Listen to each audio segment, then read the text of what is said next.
Welcome to Harness Up with Haste Draft Horses and Mules, where we talk all things related to these magnificent animals. From their history and uses to training and care, we cover it all.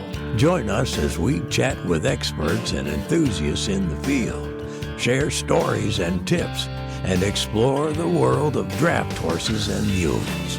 Whether you're a seasoned owner or just curious about these gentle giants, this podcast is for you. So harness up and join Haste Draft Horses and Mules for some lively discussions about these God-given creatures.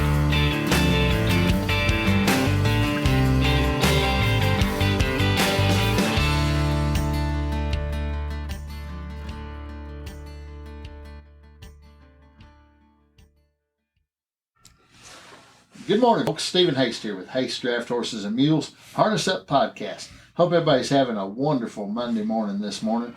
Starting out, happy St. Patrick's Day. It's St. Patrick's Day, so happy St. Patrick's Day. Hope everybody's got their green on so you don't get pinched. Kim's got his green on over here, and I got green on too, so we're good to go. But guys, we've had a big week. It's been super busy. We had a clinic last week. And we was here all week long, and I had a good friend of mine come from Conrad, Montana. And Kim has been a friend for, I guess, a year now. He bought a few teams from us. We'll go into all that story, but Kim was my senior advisor for my clinic here at the place this week, and I want to introduce Kim to y'all. So, Kim Harris from Conrad, Montana. How are you, Kim? I'm doing good. Kim has been super good to us. He's been... Started out just I sold him a team of horses, and and it's turned into he's kind of one of us now. Really, to be honest with you, been quite a venture. It sure has, man. He come down to help us with our clinic, and we're here Monday morning, and I'm gonna take him to the airport, fly back to Montana. He's probably ready to go home, kind of about ready to go check things out, make sure it's still there. Then I'll be satisfied to want to leave again. We got the office here. We're actually in the office. First podcast I've recorded at the office, and it's going good. I hope it turns out good anyway. But Kim slept here in the office all week. Was it good, Kim? Hey, it couldn't beat the accommodations. It's kind of like home. Where did you take a shower? Back there in the horse stall. and it worked out pretty good. It wasn't a bad shower at all. So, guys, if you want to come here and buy a team, you can stay for free and have a free shower in the horse wash bay. But that's up to y'all.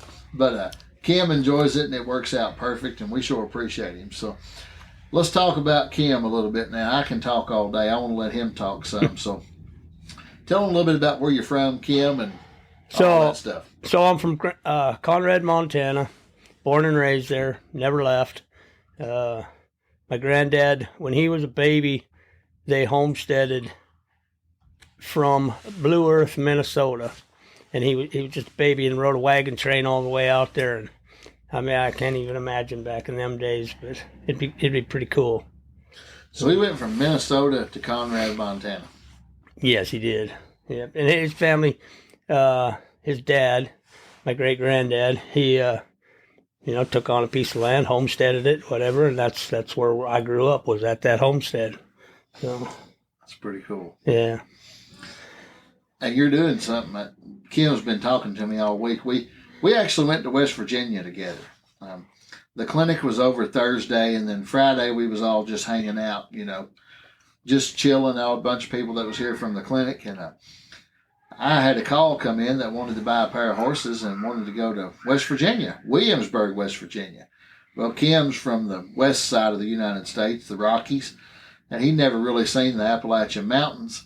And I said, well, heck, I'm going to ask Kim if he'll go with me to take these horses to West Virginia. And what did you say, Kim? Well, it was pretty unique. We saw, some bad part of the country. We saw some really beautiful country. And the mountains, they're different than the mountains at home. But they're still mountains. And it was a fun trip. It was really cool. Y'all can watch the video of me and Kim. If you go to YouTube and type in Haste Draft Horses and Mules, you'll see a video on there called the West Virginia trip with Kim Harris. check that out. I did a little vlog of our video going out to West Virginia, so check that out. You may enjoy it. But Kim, what are you doing, Conrad? What are you still doing? So I grew up as a farmer rancher and couldn't make any money farming, and then went into I was a motorcycle snowmobile dealer for a while after we sold the farm, and then went from that because of I guess relationship issues. I bought a little piece of land on the outskirts of Conrad and bought a swather, and I started custom swathing, and there really wasn't any custom swathing, going on. So me and another guy, a friend of mine, were kind of the first ones to do it, and been doing that for over 30 years now. It's been pretty good. It's kind of a feast and famine business. I mean, some years are really good and some years are pretty bad. But overall average, it's a pretty good business. A lot of the listeners on here might not know what they probably don't even know what a swather is. So explain a little bit about swathing. Okay, so, and you're right, they probably don't. Windrowing sometimes gets their attention, makes them know more what's going on. But like you would windrow an alfalfa crop to bale it. We do that for grains, canola, lentils, whatever they want. And basically it's cutting it early before a combine, putting it in a windrow to kind of save it, let it dry out, and then either bale it or combine it or whatever behind us. A lot of y'all might not know, he's on the High Line. The High Line is in northern Montana, right up on the Canadian border.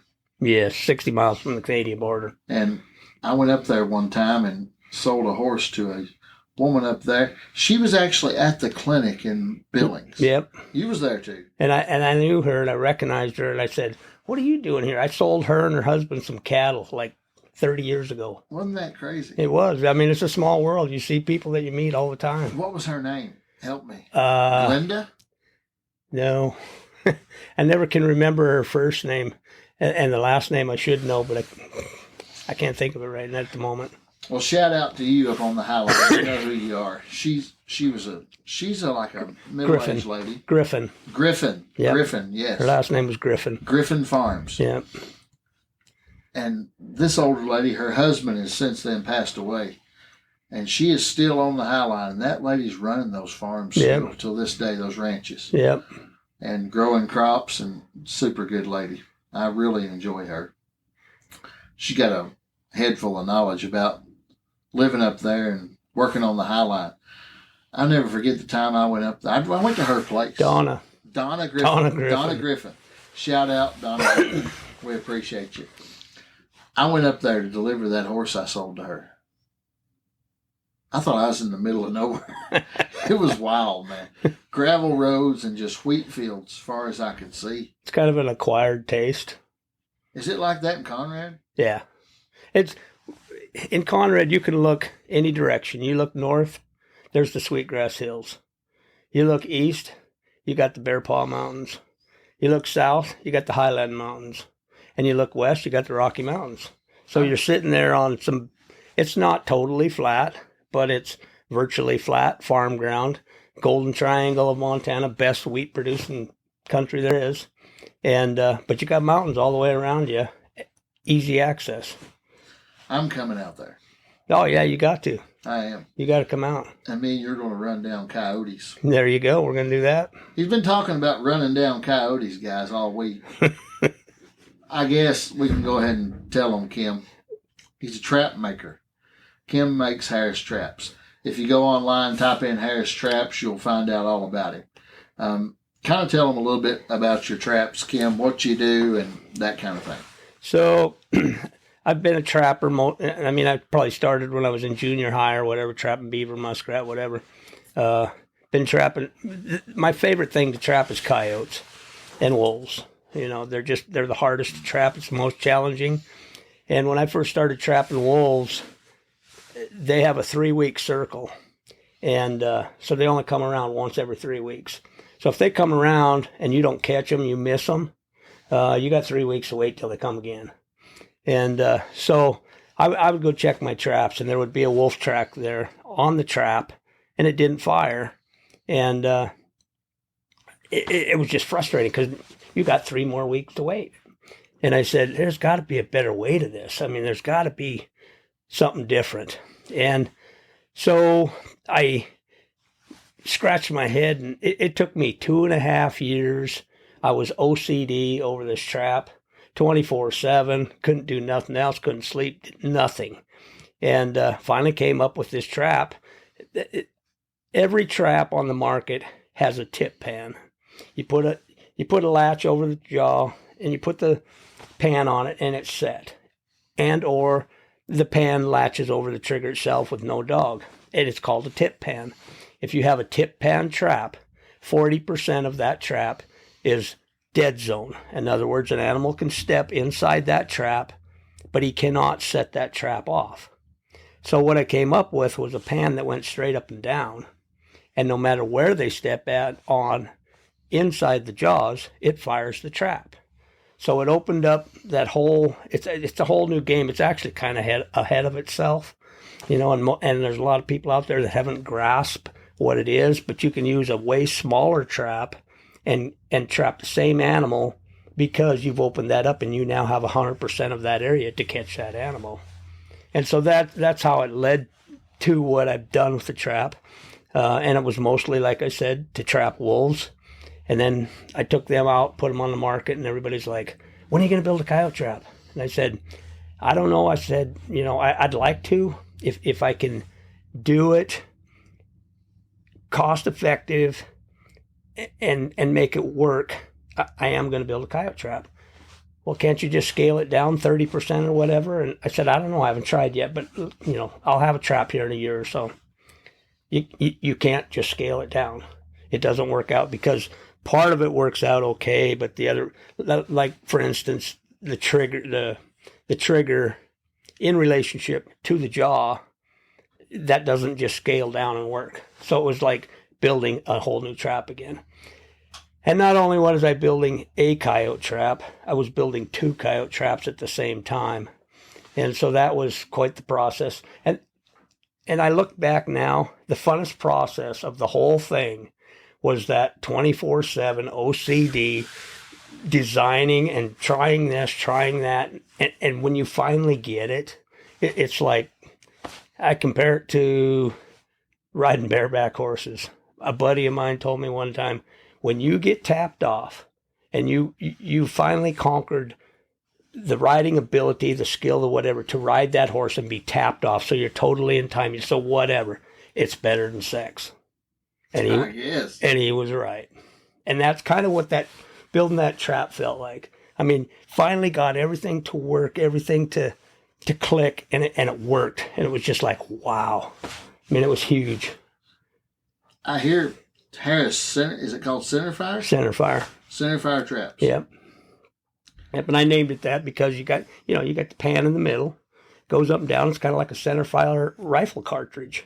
Everything's right there in the middle. When you tap that middle, you got it. Bam. Yeah, bam. Well, I don't know a lot about trap, but I enjoy it. I love it. I know there used to be a huge fur market. There was. It excuse me, I'll turn that off. Oh, you're fine. These podcasts are the way they come out, Kim. We're not trying to. Yeah, you're good. We're not going to edit nothing. So. Right. So anyway, I'll have to. You can take your call. I'll have to call you back because we're in the middle of a podcast. So, excuse me. Yeah. Bye. I forgot where I was. Oh, which son was that? That was the middle one. I have 3 of them, and that was the middle one. He's probably the most interested in the trap and the business and whatnot, but hasn't committed yet. But anyway, I forgot where I was before, but no, it's been a huge venture taken on, kind of created a new lifestyle in a way. That's kind of awesome. When did you start the traps? So I started, when I came, kind of a unique story to this is when I thought of it, I was laying in a canvas tent on a cot in the middle of the Bob Marshall Wilderness trapping wolves.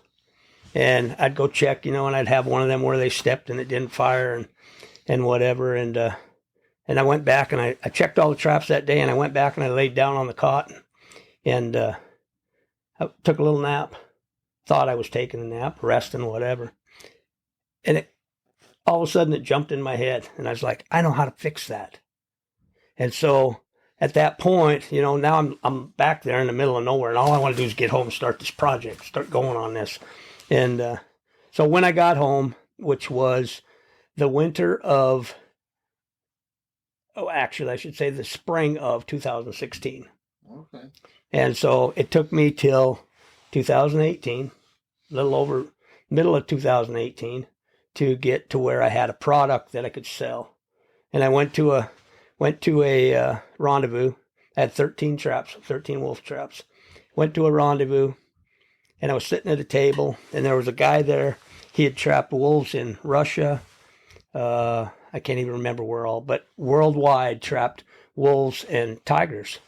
And he was there, and he come up to the table, and he's looking at the trap, and he says, "Man, are you a mechanical engineer?" And I said, "No, I'm not. No mechanical engineer." "Are you a welder?" I said, "No. I mean, I know how to weld, but I'm not a welder." All these things he accused me of being, and I was nothing. All I was a farm boy that wanted to fix something. And anyway, so he's kneeling down on the ground, and he's looking at that thing, and he's like, "We've been using the same thing for 200 years, and now we got this." He goes, "This." He was just floored. He couldn't believe it. And that's the kind of response I got from, and I still get it today from a lot of people that they look at it and they're just, this is revolutionary. It's totally new. It's, nobody's seen nothing like it. So technically in the trapping world, this is really just taken off. It is. Like I said, I'm a little bit ahead of my time. You know what I mean? Because the fur market it's died out because of the economy, the way it is and everything. You need Russia, Ukraine, China buy 90% of our fur, and they're not in the ball game right now. Canada was huge, but the antis have shut that down. So because of the economy and because of the fur market and stuff, it's taking a while to get going, but it's kind of the way I want it. I want it to be nice. And I've been in other businesses, and you jump in and it just goes boom, and you can't handle it all. And I didn't want this to be that way. I wanted to come in at a little slower pace. So it's been working good for me the way it is right now. So guys, you can check out Harris Traps. So there may be a trapper listening to this. I don't know. But one thing I did notice what you said a while ago, rendezvous, you may ought to tell the folks what you're talking about. You went to a rendezvous. Okay. Some people may not know. If you've watched the old movies, Western movies, whatnot, my favorite show in the whole world is called The Mountain Men. Okay. And it's not that little series where they're doing everybody nowadays. It's Charlton Heston and Brian Keith, and they're the Mountain Men. And it's kind of a funny view of a trapper's world and the way it was back then. And then they go to a mountain rendezvous. Well, when you had all the trappers in the mountains, pioneers, whatever, and they would have a winter rendezvous where they would kind of meet up. I mean, Yellowstone was a great place because it wasn't so treacherous and whatnot. You could get away without all the snow. They had a lot of snow. But anyway, they would all get together in the winter and kind of huddle together and fellowship and survival and whatever, all be at the same place. So now, modern days, we have rendezvous mostly in the summer. But like I'm a lifetime member of the Montana Trappers Association, the Idaho Trappers Association, the National Trappers Association, and there might be another one or two that I became lifetime members of. But every state that has a trapping association has a rendezvous sometime during the summer months. The national one has a western, a southeast regional, a national, which until I'd started going to these rendezvous, I'd never been west of the Mississippi. And now that I've been to the rendezvous, like for instance this year, our national rendezvous is in Harrisonburg, Virginia.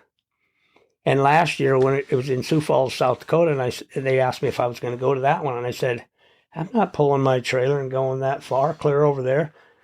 Not realizing we're not that far from it right now, and especially delivering the horses the other day. We're in West Virginia. I'm like, I've already been, I'm almost there. So we'll see how it goes. I don't know if I'll go or not, but so a rendezvous is just a get together, all the vendors, are selling product. You got demonstrations. Everybody's giving demos on how to trap, how to skin, it's just a big old get together, good time. So you're building these traps right in Conrad, right there at your place. Yep. Who helps you? Like, you got to have help to build them. So, I've had a few kids help me now and then. Some of my kids have helped me for a while.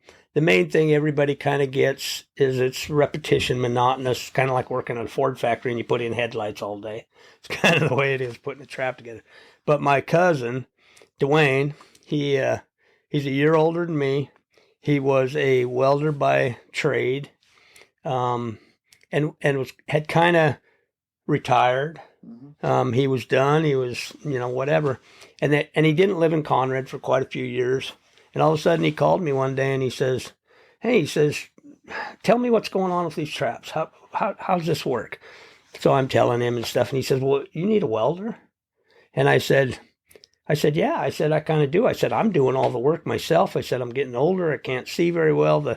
I had everything on my shoulders. I was everything. I was manufacturer, supplier, businessman, selling, shipping, everything." And it was starting to get kind of overwhelming and stuff. And he said, "Well, I'm planning on moving back to Conrad.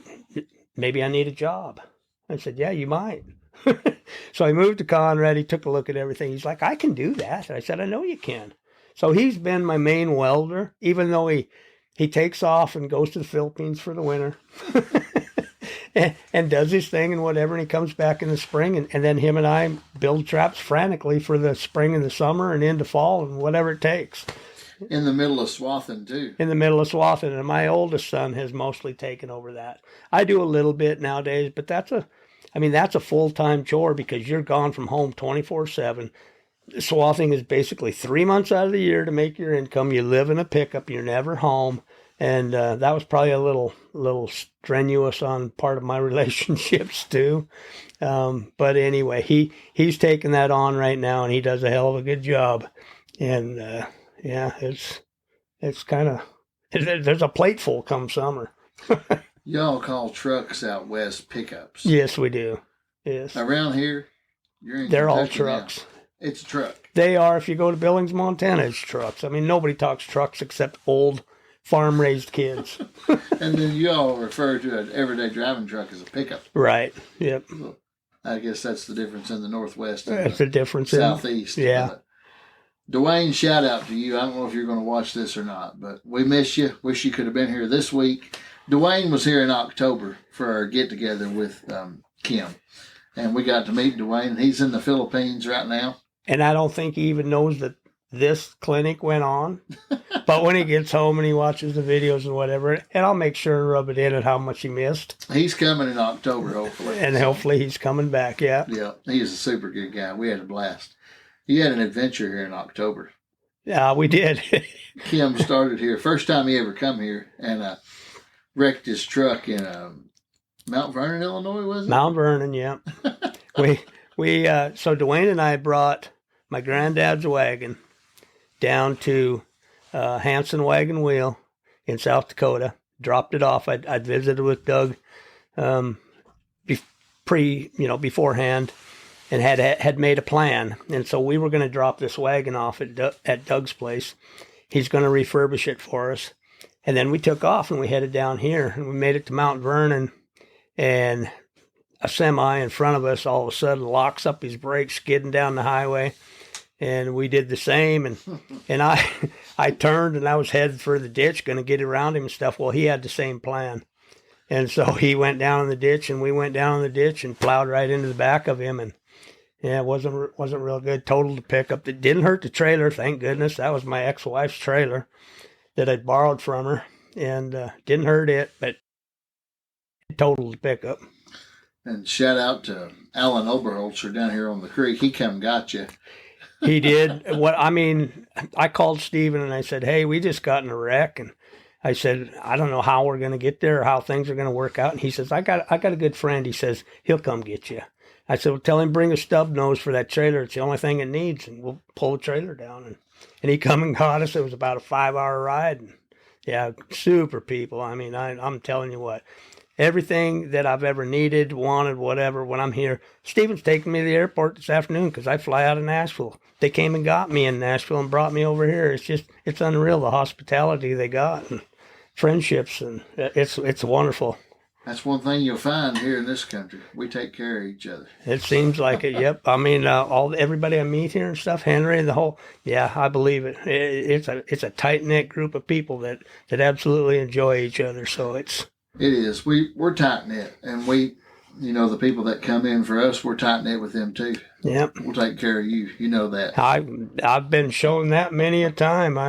Totally appreciative. And I'm coming to Conrad sometime. You got to do it. You got to get on your Can-Am and chase coyotes with you. There you go. We will. That country is fascinating to me because I've been a lot, but it's just not something I see every day.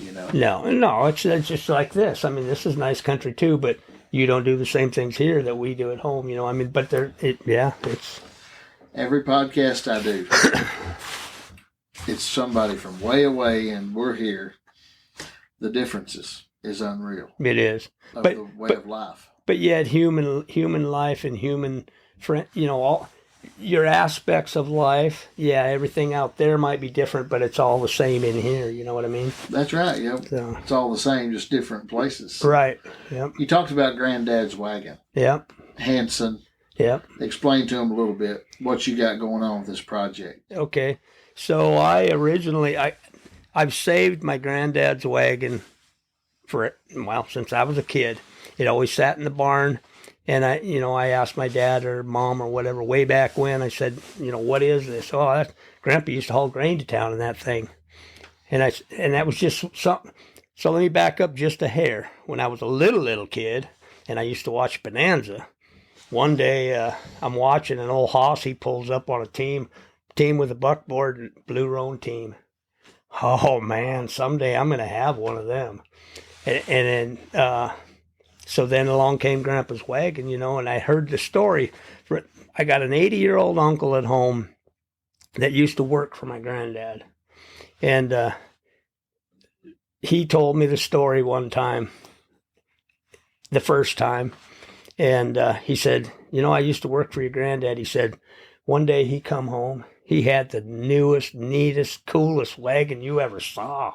He says it was 3 tiers tall, and there wasn't no 3-tier wagons in that country. And he says he was going to haul grain to town in that wagon. And so what he told me the story, he said what they did, they hand shoveled the wagon full of grain in the evening or the day before. It was full, it's ready to go. He hooked up, next morning, got up early, hooked up a team, and he took off for town. And it was 30 miles one direction. And so he took off for town, made it to town. He would unhook the wagon, go uptown, get a room, probably go down to the bar, have a drink, and socialize a little bit. Next morning, he would go get supplies, went and hooked up the wagon, dumped the load of grain, and he headed back home. And so it was a two-day process. Actually 3 if you want to count the day of shoveling it full. 3-day process to get 75 bushels of grain to town and then return home.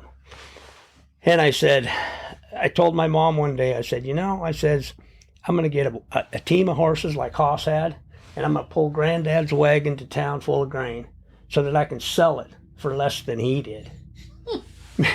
Because farming in that country is tough. And I mean, they're still selling grain for the same price or less than he did today. And that was my goal. That's been my goal since that was probably a junior high goal that I had. And when we sold the farm, the first thing I hauled out of there was Granddad's wagon. This thing, I'm keeping this thing. It ain't going nowhere. And it sat at my place for quite a while, and I moved one other time, and it moved with me, and it's been sitting there. And then along came Blizz and Frost, and I saw that ad on your webpage, your site, whatever, YouTube, and I'm like, I'm calling this guy. I'm going to get them horses, and I'm going to get this wagon project done, and we're going to make this happen. Well, and we can go into Blizz and Frost here in a minute, but... Yeah. But anyway, so when we were coming down for the get-together in October, I said, let's kill two birds with one stone. Let's take that down to Hansen and get this thing done. So we hauled it to Hansen. He's going to refurbish it. He said it'd take about a year, so I'm figuring about October this year we should have it. And my goal is to hook the team up, go out to the farm, because I still go out there now and then, visit the country and whatnot, and load it full of grain and pull that thing to town so that I can dump it in the elevator and sell it like Granddad did and make the venture back. Just don't ask me why. It's just something that's on my bucket list, and it's going to get done. I think it's neat. So, you're talking about Doug Hansen. Doug Hansen, Hansen Wagon and Wheel, Yep. Letcher, South Dakota. Hell of a nice guy. You know, I don't know him as good as I know you or whatever, but he's a guy I can see. I could get along with him like I do you. Oh, yeah. You know, he's just a hell of a nice guy. We ordered bells from him. Yeah. For our horses for Christmas time. Yeah. He does wonderful work. He does. So this wagon, is it an Owensboro? Who do you think made the wagon? It's a Studebaker, or excuse me, it's a Peter Shuttler wagon. And I didn't really know, you know, I'm getting more all the time because I've been collecting wagons and refurbishing wagons myself and started to do some of that. And it's kind of my passion right now. But anyway, I took it down there and he looked at it. And he's like, oh, yeah, that's an old Peter Shuttler. And they absolutely love doing wagons like that even though it needs a new box and it is a little rough in places and whatnot, the history that's there in that wagon, that when they start tearing it apart and refurbishing, they learn so much from that. And so anyway, so we pulled it there and we unrolled it out of the trailer and stuff, and he looks and he said, yeah, it's a Peter Shuttler, and crawled underneath and he looked up on the back axle, said, see that right there? It's stamped 1916 is when that was built. And I'm like, yeah, cool. I mean, it's been there the whole time, but I didn't know where to look. And anyway, so we went over the whole wagon and what I want and how it's going to be, and he was going to send me an estimate and all this stuff.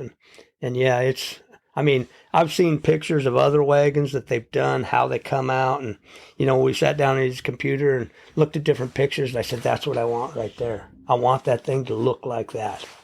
And the main thing that I want, because even though it's all old wood and you know, deteriorated to that point, the running gear is in perfect shape. You can barely see the pinstriping on it, but there's enough there that you can still see that pinstriping.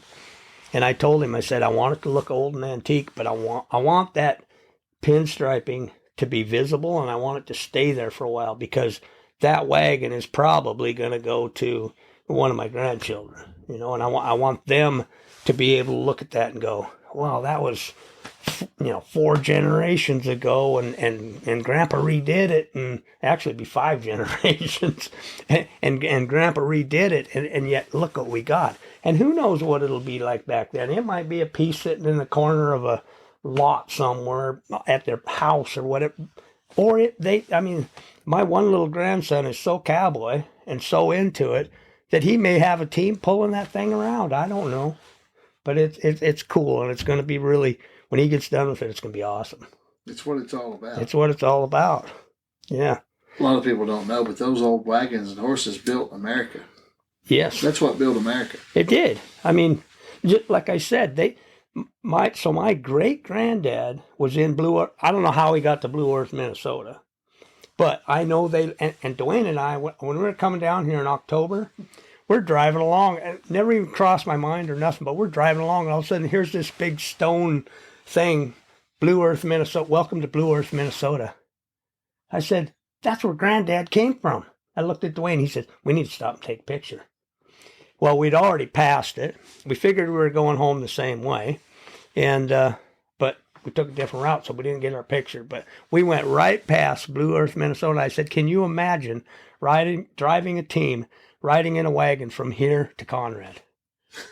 I mean, I don't know how long a venture it would have took, but it's just, those people back in those days just amaze me, you know, and it just overwhelms me with emotion of what they would have went through to get there. I can tell, because we talked about it a lot on the way to West Virginia. He was like, Daniel Boone. You're like, how in the world did he find this place? I have no idea how Daniel Boone jumped on a horse and went through the Blue Hill, all this country that's solid trees, and it'd probably take you half a day to ride a mile or two on a horse. So yeah. So you met me. It was June 2023. Okay. And I had Blizz and Frost. Okay. Y'all can go back on YouTube and watch Blizz and Frost, the video. He bought them. Blue Roan geldings. Yep. Back to Bonanza. You wanted Blue Roan team. You got your Blue Roan team. What? So I called Steven and I said, I'm interested in these horses. He says, and they're sold. And I said, they're sold? He says, yeah. And I said, all right, and I just kind of put it out of my mind for a little bit.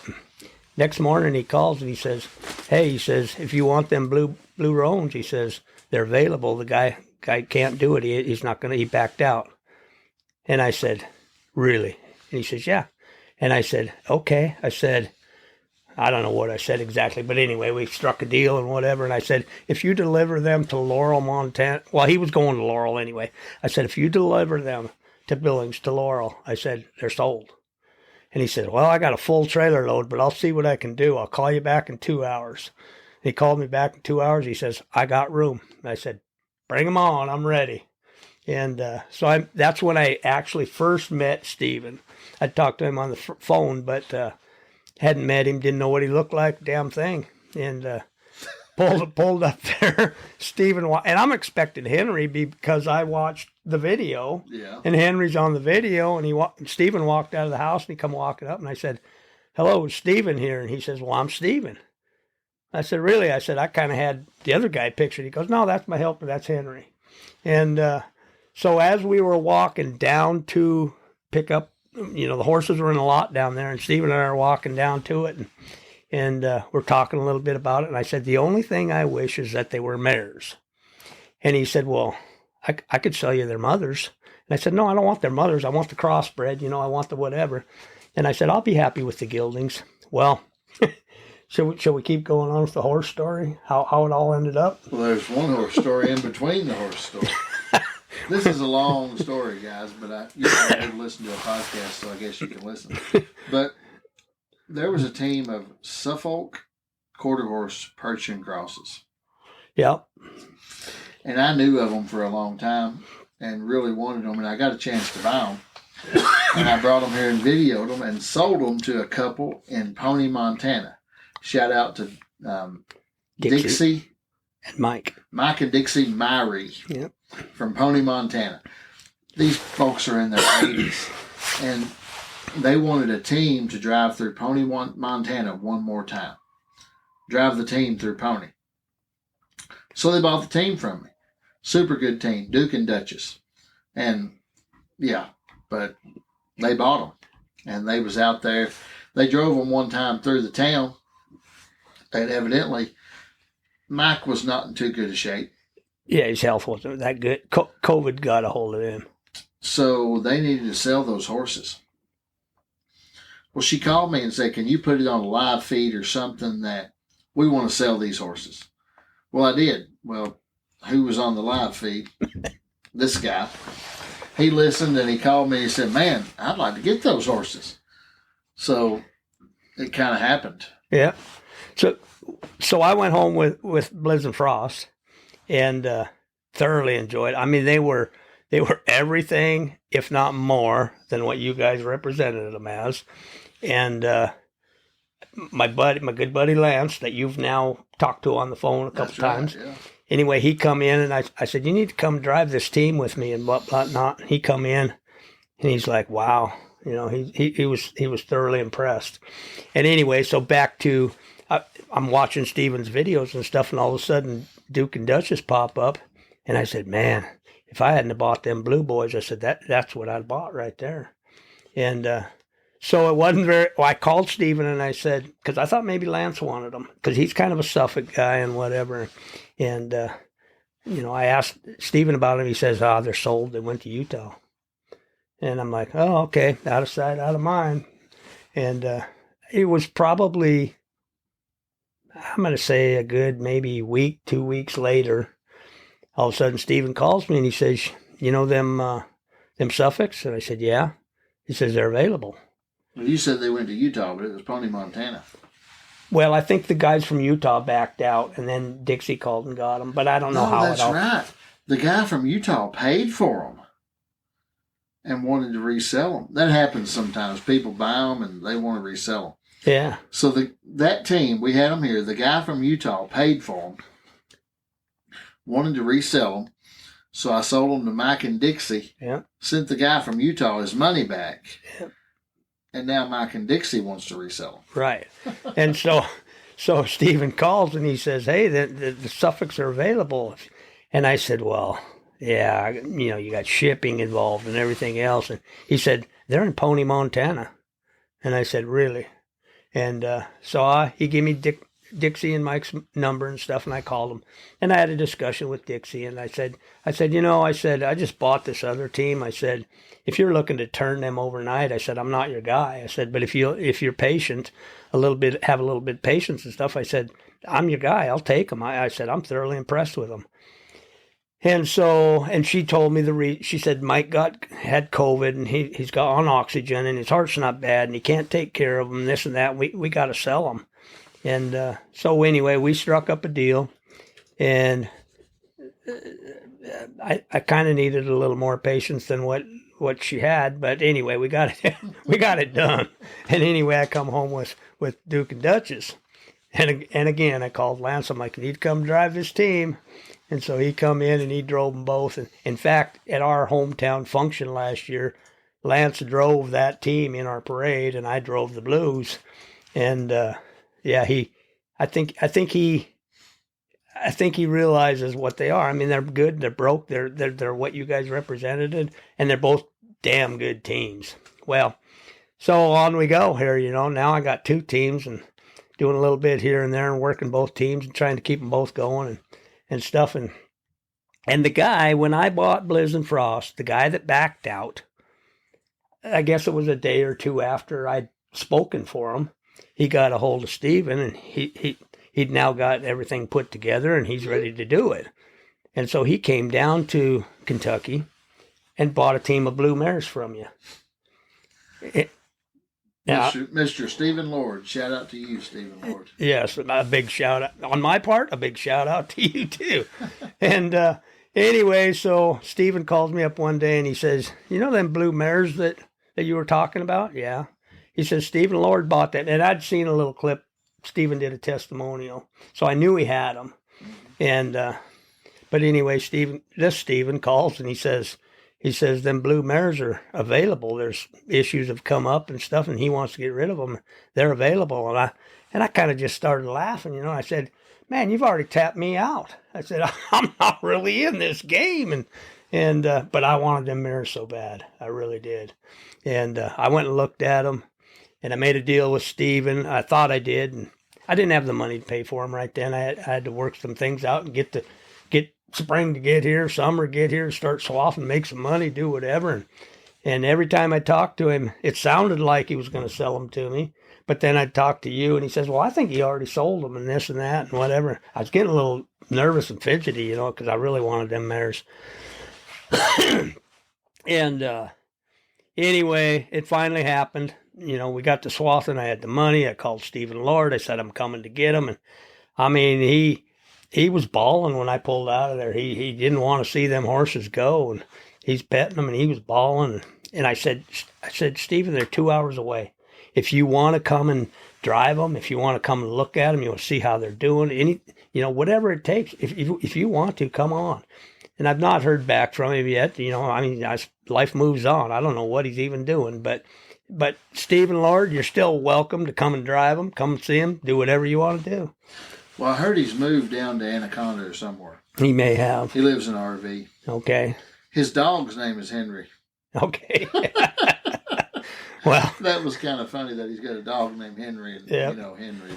But now, as it turns out, this is an interesting part of the story. So, when I was down visiting Doug Hansen, and he says, and I told him my plans of taking a load of grain to town like Granddad did and all this stuff, and he said, well, he says, when you get this wagon home, he goes, don't fill that thing all the way up. And I said, why not? And he goes, well, it's 100 and some years old. You know, he goes, even though it'll be refurbished and it's essentially a new wagon, he goes, that wood's still old on that running gear and stuff. He goes, if I was you, and we sat down with a little chart and figured out what was going to weigh and everything. And he says, I wouldn't fill it all the way full. And I said, good point. I never really thought about it, but yeah, thanks for the info. So then that got me thinking. I'm like, you know, I don't know if Granddad pulled with a team or 4-up, you know, but according to this weight, kind of looks like it's going to be a 4-up job. And I'm like, maybe. I'm a firm believer that everything happens for a reason. And even though I might have been at poverty level for a little bit by getting everything that I'm getting coming, it's still all coming, and that I'll probably sit down and bawl when I get done with that trip, because I got my teams, I got my wagon, I got the whole damn thing, and I actually come through with this goal that was set back when I was in junior high. You know, I mean, it's emotional for me. It really is. It's awesome. Yeah. What's the wagon going to cost? You can say if you want. I know myself, but. Well, let's just say almost what it costs for 2 teams. So it's up there. It's going to cost. Some people don't understand what it costs to do this kind of stuff. Yeah. I mean, the wagon is going to be a lot. Yes, it's going to be a lot to get it done. And the reason is it doesn't, like I said, the running gear is perfect. They got to build a brand new box. They got to paint this whole thing so that it looks antique. They got to, and the biggest part is that pinstriping. There's one guy that they have as an outside source that does most of their stuff for them, but he hand paints all of that. Like you look at a picture of an old wagon, and it's done exactly the way it was done in the day. Exactly. It'll look exactly the same. But for him to sit down and hand paint all that stuff at, you know, 70, 80, 85, whatever it is an hour that they charge. That's right. That pinstriping is a huge cost of that renovation. And he told me, he said, you know, if you wanted to lessen the cost of this and not do the pinstriping, you could get into this for way less. Well, no, what sticks in my head is the first time I ever looked at that wagon and I look underneath and I can faintly see all that pinstriping.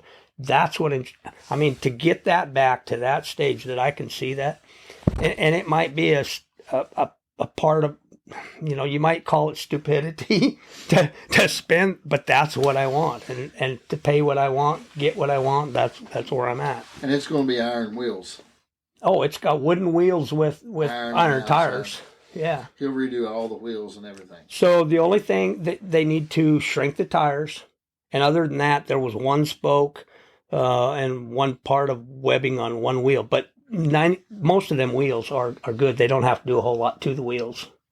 So it's more work than people think. It is. But you've got what was the guy that built the wagon's name? Peter Shuttler. You've got a Peter Shuttler wagon redone by Doug Hansen. That's totally original. It's going to be worth a lot of money. Yeah, it would be if it'll probably never get, it's not money we're going to recoup because it'll never be for sale. But like, here's the way Doug put it to me, because I called him and I said, you got a running gear just like that out front there that I could probably buy for less money than I'm going to get into mine, you know? And he said, yeah, but it's not Granddad's wagon. Well, to me, that's huge because it's Granddad's. And to get it all done and know that it's just cool. It's going to be awesome. He said, when you go to the next Teamster meeting and you pull up with that thing, he goes, can you imagine the cool factor? And I said, there ain't nothing like it. It's going to be awesome. It's going to be really good. And then see, so that, I never had a brother. I have one sister, but I never had a brother. And so like Dwayne and I coming down here in October, that's as close as I have to a brother. You know, it's a cousin. And so for him and I, and especially like the Blue Earth thing, I mean, he was sitting there. And when we were in high school and stuff, we didn't really get along. I mean, he's a year older than me, but we didn't really get along. And now we get along super. You know, it's like a brother. And he gets to go through that with me. And I don't, he never would have, without me being in the picture, none of this would have came about for him. But now he gets to take part of that stuff. And I think it may not be quite as emotional for him, but it's still a huge part of what he is and where he came from and everything else. And I know it affects him too. You've got a big family, though. Personally, you do. Well, yes, not behind me, but in front of me. Let's shout out to all your children. You can shout out to them. Because I have 6 kids. I have 3 girls and 3 boys. I was married twice, and I had 3 wonderful children with each of those women. And I'm still friends with. Now that we're divorced and we can do our own thing, I get along with both them women excellent. I couldn't ask for anything better, but I couldn't get along with them. Things just didn't click, and we didn't get along when we were together. Are you looking for a new woman? Because there's a lot of people on the podcast maybe listening. There's probably a whole bunch out there that maybe are thinking, this is my kind of guy. I am not looking for a new woman. I do, as friends, yes, but as a get married and have a live-in partner, I'm not there.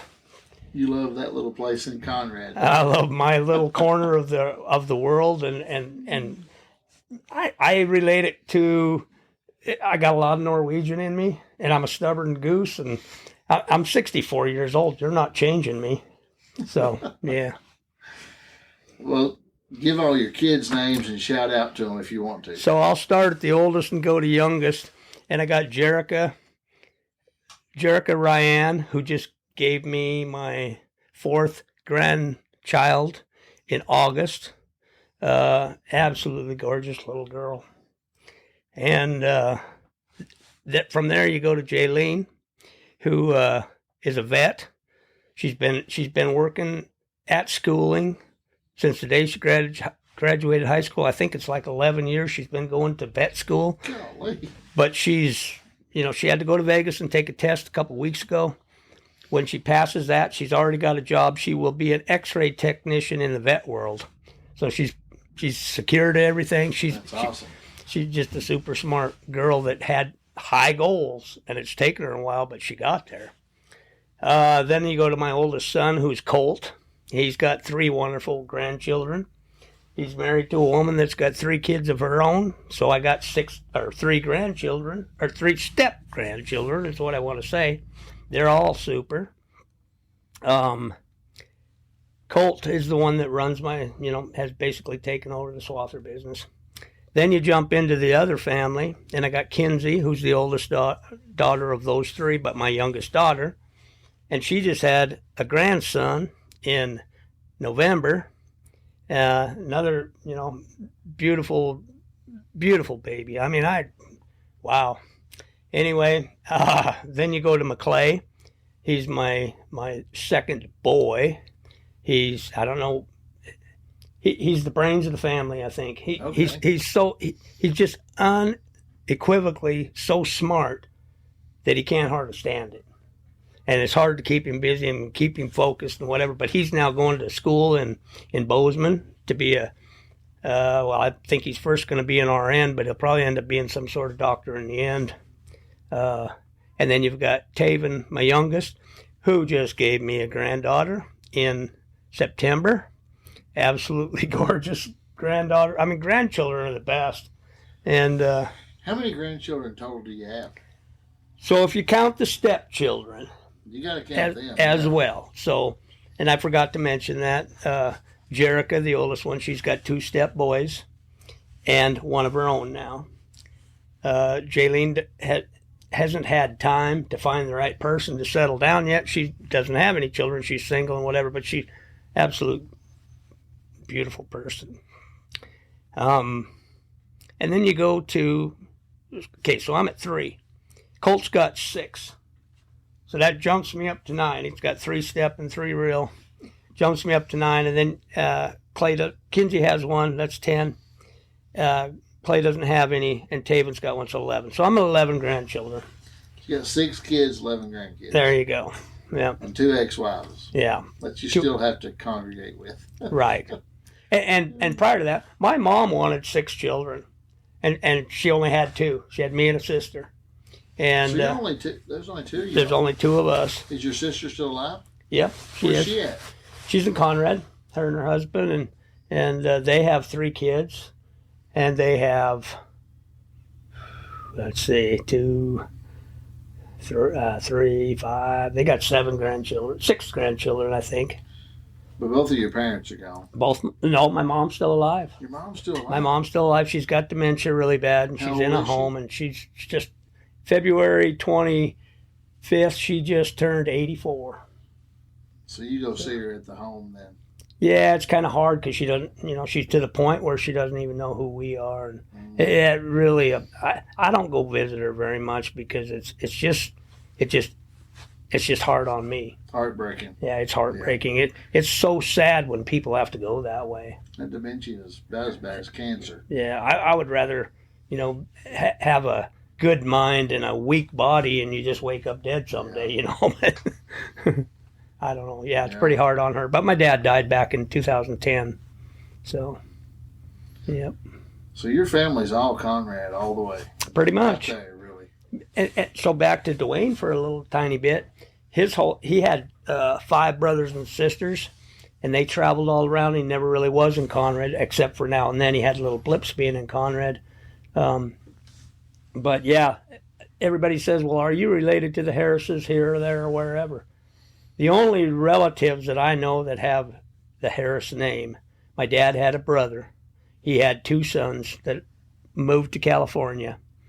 And those are the only 2 Harris relatives that I know of that I have.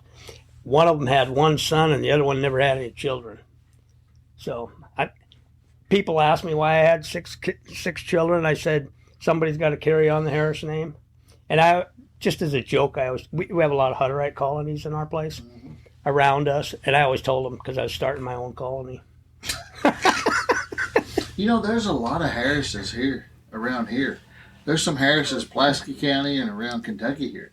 I've sold so many traps to Harrises. Yeah. And there's a guy from Virginia, and I can't think of his first name right now. I don't know if he'd ever hear this or not, but he called me. He's like, we're related. You got to check back in your genealogy and stuff. We're related. And yeah, we might be. I don't know. Yeah, it's wild, man. All right. Well, we're going to wrap this thing up. We got to go to Nashville. Yep. Well, I don't. You do. I do. You're going to get on a plane. I'm going to get on a plane and fly home. Hopefully it's a good flight. Oh, it'll be good. I flew the same flight you're flying, and I love it. Guys, if you need to fly from this part of the country to Bozeman, Montana, I can go to Nashville and get on a plane, round trip for, what was yours? Mine was 166 round trip. Yeah, round About trip. floored me. I'm like, I had no idea. And it's a one-way flight. You go from Nashville direct to Bozeman. No stops. Just great. It was 2 hours and 43 minutes to get from Bozeman to here. And that's what I'm going to do, and call you and say, come get me at the airport in Bozeman. There you go. Yep. But guys, check out Harris Traps, Harris Centerfire Traps. Do you have a website or anything, Kim? So my son created a Facebook page for me, which I don't know how to operate, but I'm learning. But I don't post on it. I haven't done it. I have like 1,900 followers, and I don't know how to respond to them and whatever yet. But if he wasn't in Bozeman and me and Conrad, and we could spend time together, if he was hanging out at home every day, we'd have the website up and going, and he'd be talking to people. But no, basically advertisements. I advertise in a lot of magazines, and going to the rendezvous are my 2 sources of releasing this. And I told him way back when, I said, if you put that on Facebook and everybody, it's just going to go boom. And I don't want it going boom.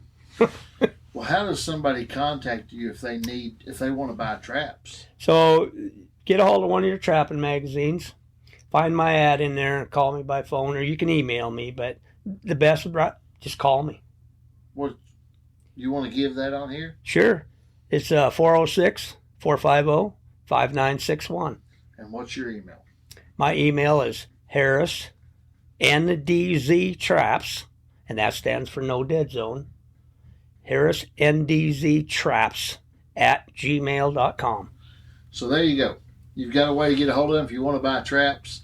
He has video. If you go to YouTube and type in Harris Traps, there is videos that pop up. Well, people's made tons on actually trapping with your traps. Yeah. There's lots of videos online. You can find Harris Traps on YouTube. Yep. Easy. And it's becoming, just word of mouth between trappers.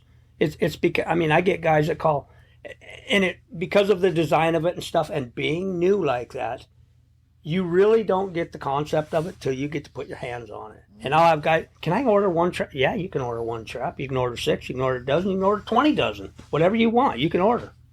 Are you still full from last night? I am stuffed from last night.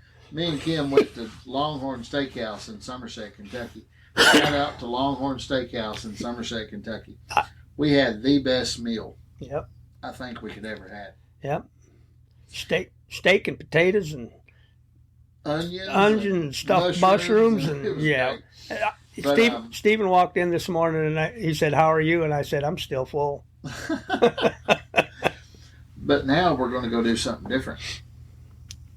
We're going to go eat Nashville hot chicken. Well, let's hope the drive there lowers our food intake. I don't know. Well, it'll be good. We're not going to eat the hot stuff. We're going to get mild. That's just we don't like hot food. Nope. We had some good food at the clinic, though. Miss Michelle. Yes. Grant. She made authentic Mexican enchiladas for us. And Mexican rice. It was amazing. It was really good. She made 2 different kinds. She made mild and she made hot. And we had the mild first. It was wonderful. And I ate mild, and I said, if that's mild, I can eat the hot. Me and you couldn't eat the hot. We could not eat it. But it was good. Shout out Michelle. It was good. We appreciate you so much. Guys, we got so many good friends out there. There's so many good people. There is. We can't mention all of you. And I just met about how many more this past week at 12? This clinic. Yeah, 12 more people that we added to our. It's a growing family, and it's going to be really good. Like Carrie and Dallas from Utah. Awesome people. And Melissa from upstate New York. Awesome. Andrew from New York. Yep, awesome. The gal from New York. The other couple from there's Christine and Danielle from Cedro Woolley, Washington. Yep. So many people come together over these horses, and it's amazing. Chris and Chris from Gastonia, North Carolina. There's so many people. We thank y'all, and it's great. Kim has become one of my probably best friends over horses in this business. And I'd like to put on here to anybody listening to this, they're having a get together in October again, and if you are even have the slightest inkling of teams, wagons, horses, the whole of it, and you can come down, you need to come down and visit with it. You don't have to own a team or anything to come down to do this. Everybody is welcome. Yes. And we're come be part of our family. Brisket. We're going to kill a hog and smoke it.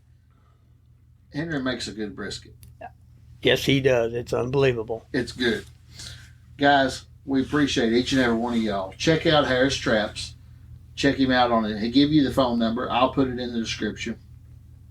You got his email. You can go to YouTube. If you're in the trapping world and you want to trap, check it out.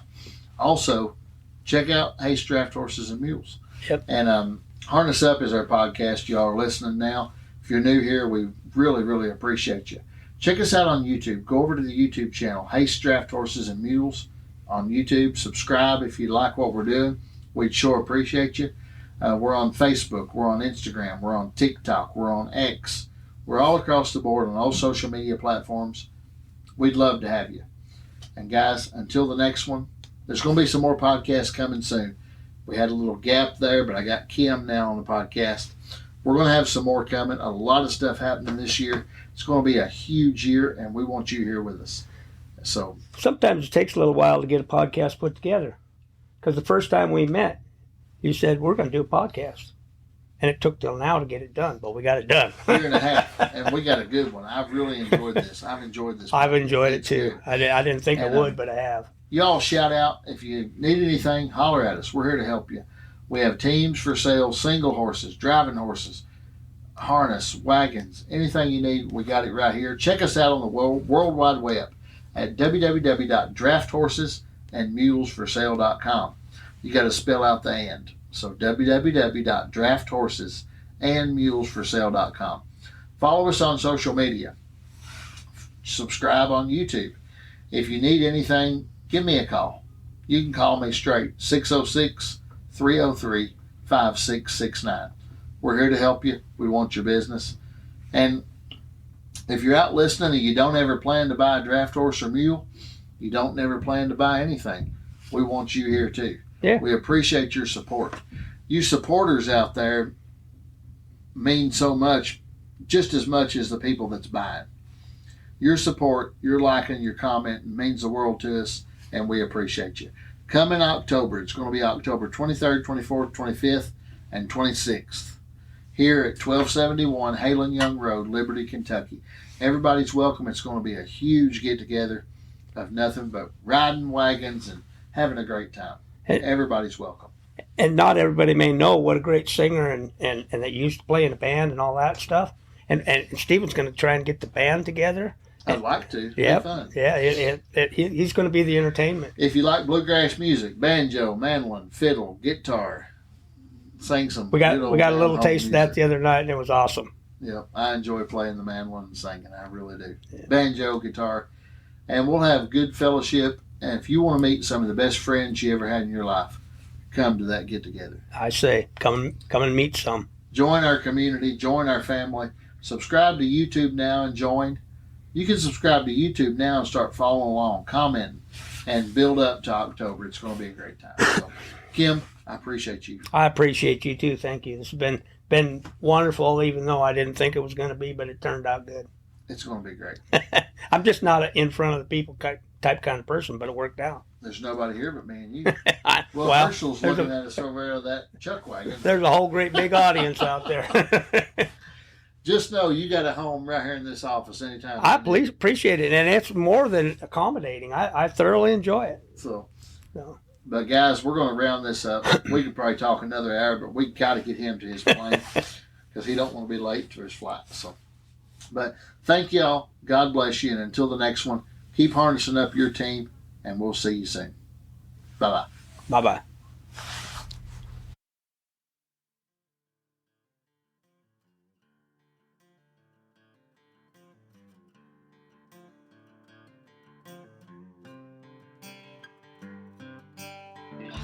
As another captivating episode of Harness Up with Haste Draft Horses and Mules draws to a close, we extend our sincere gratitude to our listeners for joining us on this enlightening journey. We hope today's discussions have deepened your appreciation and understanding of these magnificent creatures. Remember, the adventure continues beyond this podcast. Stay connected with us on social media and share your stories. For more information and to explore further, visit drafthorsesandsmulesforsale.com. Thank you for being part of our community. Until next time, keep harnessing your curiosity and passion for these God-given creatures. Farewell for now.